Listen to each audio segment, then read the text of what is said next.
Mains की जो strategy है, आपने 4 बार मेंस लिखा जी और उसमें फिर इंटरव्यू भी आपने कितना इंटरव्यू दिए विकास? 4 इंटरव्यूज। 4 इंटरव्यूज। तो आप देखिए फ्रेंड्स कि 4 बार मेंस लिखने में चारों बार इंटरव्यू की कॉल आई। इसका मतलब कि जो क्वालिटी ऑफ आंसर्स था, एक्सप्रेशन ऑफ राइटिंग था, दैट वाज गुड।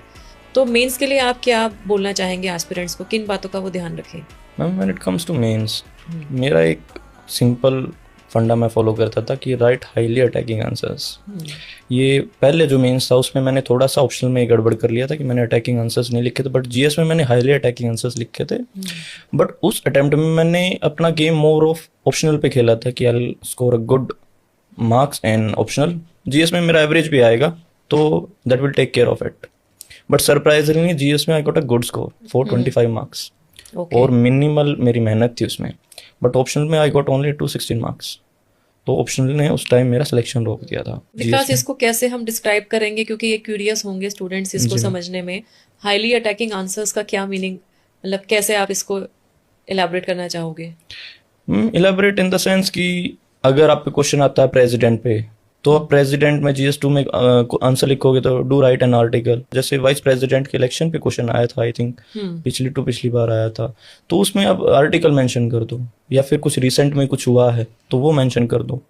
तो do right a very attacking answer. ऐसा नहीं कि आप 3 लाइन इंट्रोडक्शन में ही लिखेंगे। राइट।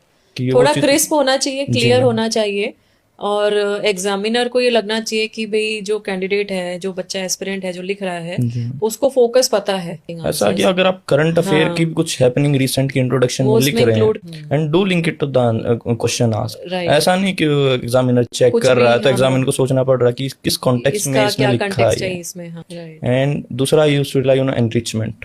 अब वो टाइम गया कि आप एक जनरल आंसर लिख के मार्क्स ले सकते हैं। इवन जनरल स्टडीज में भी नहीं आते अब तो। You have to write examples, data, case studies. तो ये सब चीजें you have to include in your answers. Harder. ये बहुत इंपॉर्टेंट है, and that I think will come through your practice. जो बच्चा पहली बार भी लिख रहा है उनके लिए मैं ये एडिशन करना चाहूंगी कि आपकी खुद की जो प्रैक्टिस है वो बहुत इंपॉर्टेंट है। Exactly. आंसर राइटिंग में और प्रीवियस ईयर क्वेश्चन पेपर्स को देखने में आप कैसा लिख पा रहे हो, क्योंकि नॉलेज होना एक बात है, उस नॉलेज को प्रैक्टिकली प्रस्तुत करना जो कि एग्जामिनर को अपीलिंग लगे, That is an art. वो